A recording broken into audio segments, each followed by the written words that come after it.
नमस्कार, माझं नाव अनुजा हेरेकर तापकीर। मी आता डान्स या क्षेत्रामध्ये ॲज अ डान्स टीचर, नृत्य शिक्षिका म्हणून कार्यरत आहे। कलावर्धिनी चॅरिटेबल ट्रस्ट ही पुण्यातली एक नावाजलेली भरतनाट्यमची संस्था आहे। त्या अंडर कलाश्री ह्या संस्थेची मी संचालिका आहे। माझ्या 2 ठिकाणी ब्रांचेस आहेत पुण्यामध्ये। जर तुम्हाला माहिती असेल तर वाकड आणि पिंपळे सौदागर या ठिकाणी मी माझ्या अंडर माझ्या गायडन्स खाली काही मुलीचे शिक्षण घेतात आणि मी कलावर्धिनी चॅरिटेबल ट्रस्ट मध्ये माझ्या परमगुरू डॉक्टर सुचेताताई चापेकर आणि माझ्या गुरु अरुंधती पटवर्धन यांच्या मार्गदर्शनाखाली डान्स मध्ये परफॉर्म करते। वेगवेगळ्या ठिकाणी मी नृत्य सादरीकरण करते आणि नृत्य शिक्षिका म्हणून मी कार्यरत आहे। डान्स, भरतनाट्यम या क्षेत्रामध्ये मी कसं पाऊल टाकलं? लहान असताना साधारण 2री-3रीत असताना माझ्या वडिलांना गाण्याची आवड होती आणि मी डान्स करायचं हे त्यांनी निरीक्षण केलेलं। म्हणून त्यांनी मला पुण्यामध्ये नृत्याचा क्लास शोधून, डान्स क्लास शोधून त्यांनी मला त्याच्यामध्ये माझं ऍडमिशन केलं आणि साधारण 3री मध्ये असल्यापासून मी नृत्याचं शिक्षण घेतेय। बरीच वर्ष झाली आता मी, आणि माझं हे शिक्षण अजूनही चालू आहे।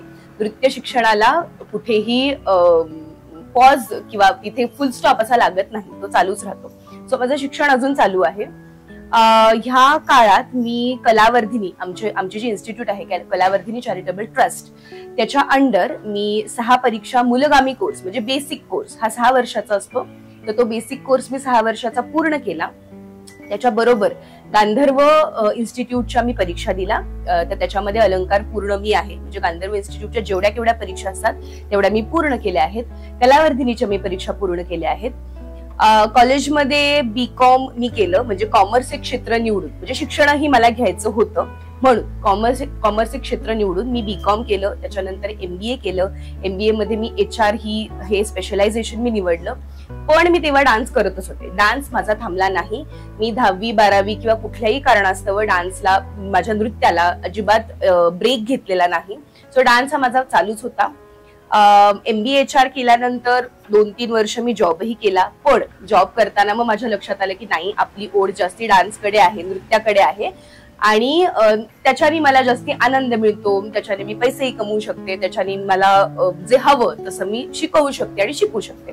म्हणून मग मी जॉब सोडून परत नृत्याकडे वळाले। तेव्हाही माझं नृत्य चालूच होतं बाय द वे। मी परत नृत्याकडे वळाले आणि मग त्याच्यानंतर मी नृत्य शिक्षिका आणि परफॉर्मर म्हणून कार्यरतच आहे। तुम्हाला नृत्य शिक्षणाची आवड असेल किंवा नृत्य शिक्षण घ्यायचं असेल तर ॲज अर्ली ॲज पॉसिबल, लवकरात लवकर तुम्ही ते सुरू करा। तुमच्या शालेय शिक्षणासोबत तुम्ही नृत्य शिकू शकता। त्याच्यामध्ये म्हणजे आता मी अभ्यास कसा करू, मग मी डान्स क्लासला ऍडमिशन घेते, तर असा काहीही त्याच्यामध्ये फरक पडत नाही। तुम्ही तुमचा शाळेचा अभ्यास आणि डान्स या दोन्ही गोष्टी व्यवस्थित सांभाळून पुढे जाऊ शकता।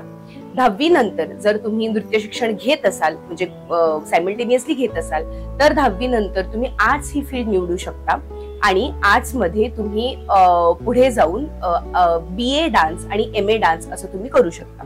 त्याचबरोबर गांधर्व इन्स्टिट्यूटच्या अलंकार पर्यंत एक्झामिनेशन्स किंवा परीक्षा होतात, तर त्याही तुम्ही शालेय शिक्षणासोबत साइड बाय साइड त्या परीक्षा तुम्ही देऊ शकता, त्याचं सर्टिफिकेशन मिळवू शकता। भरतनाट्यम, आता मी भरतनाट्यम डान्सर आहे म्हणून तुम्हाला हीच फील्ड चूज किंवा हाच डान्स चूज करायला पाहिजे असं काही नाही। यामध्ये वेगवेगळे डान्स प्रकार आहेत, जसं कथक आहे, ओडिसी आहे, मोहिनी अट्टम आहे, कथकली आहे। या सगळ्याचं शिक्षण आपल्याकडे अवेलेबल असतं। तुम्हाला जो डान्स फॉर्म आवडतो त्याची थोडीशी माहिती जर तुम्ही घेतली तर त्याप्रमाणे तुमच्या आवडीप्रमाणे तुम्ही ती डान्स स्टाईल चूज करू शकता। त्याच्यामध्ये मस्तपैकी छान असं करिअर होतं, तुम्हाला त्याची व्यवस्थित डिग्री मिळते। तुम्ही गांधर्वच्या परीक्षा दिल्या तर त्याचं सर्टिफिकेशन मिळतं आणि त्या डिग्रींवर, त्या सर्टिफिकेशन्सवर तुम्ही शिकवूही शकता। पुण्याचं म्हणाल तर पुण्यामध्ये भारतीय विद्यापीठ आहे, त्याच्यानंतर ललित कला केंद्र आहे आणि कलावर्धिनी जी आमची इन्स्टिट्यूट आहे तिथेही तुम्हाला सर्टिफिकेशन मिळतं। इव्हन आता DY पाटीलनेही कोर्सेस सुरू केलेले आहेत परफॉर्मिंग आर्ट्ससाठी।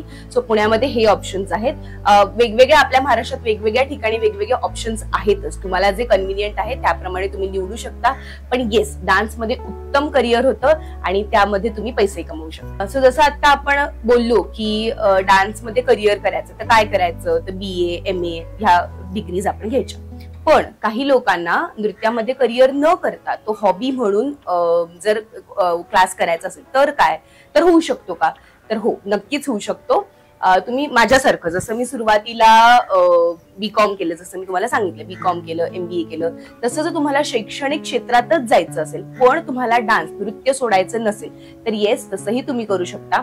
कुठलीही तुमच्या आवडीची फील्ड तुम्ही निवडलीत आणि त्याच्यासोबत तुम्ही डान्स शिकत राहिलात, त्याच्यासाठीच्या परीक्षा तुम्ही दिल्यात, जसं की गांधर्वचा मी उल्लेख केला, आणि त्या पर्टिक्युलर इन्स्टिट्यूटच्या ज्या परीक्षा असतील तर त्या तुम्ही देत तुम्ही तुमचं शैक्षणिक फील्डमध्ये तुम्ही पुढे जाऊ शकता. डान्स हा हॉबी म्हणून येस उत्तम आहे. डान्स केल्याने काय फरक पडतो, जसं की एखादी डान्सर, एखादी नृत्य शिक्षिका किंवा नृत्य करणारी मुलगी, तिच्या चालण्या, बोलण्यात, तिच्या वागण्यात, तिच्या हातवाऱ्यांमध्ये, तिच्या एक्सप्रेशन मध्ये लगेच कळून येते की हा, ही काहीतरी कला करते बरं का, हिच्यात काहीतरी कला आहे. सो त्याप्रमाणे डान्स केल्यानंतर तुमच्यामध्ये हे बदल होतात, तुमचा व्यक्तिमत्व विकास होतो, तुम्हाला बोलण्याची कला तुमच्यामध्ये येते, तुम्ही कॉन्फिडंट होता. ठीक आहे, तुम्ही लोकांमध्ये वेगळे असे दिसू लागता. डान्समुळे तुम्ही आध्यात्मिकही होता. स्टेज डेअरिंग, येस, तुमचं स्टेज डेअरिंग ह्याच्यामध्ये वाढतं. तुम्ही कुणाही 4 लोकांमध्ये तुम्ही बोलू शकता. सो ह्या सगळ्या व्यक्तिमत्व विकासाच्या गोष्टीही डान्स मधून तुम्हाला, नृत्यामधून तुम्हाला मिळत जातात. म्हणून नृत्य जर तुम्ही केलं तर तुम्ही फक्त नृत्य नाही तर आयुष्याच्या वेगवेगळ्या पैलूंमध्ये तुम्ही पुढे जाता. थँक्यू.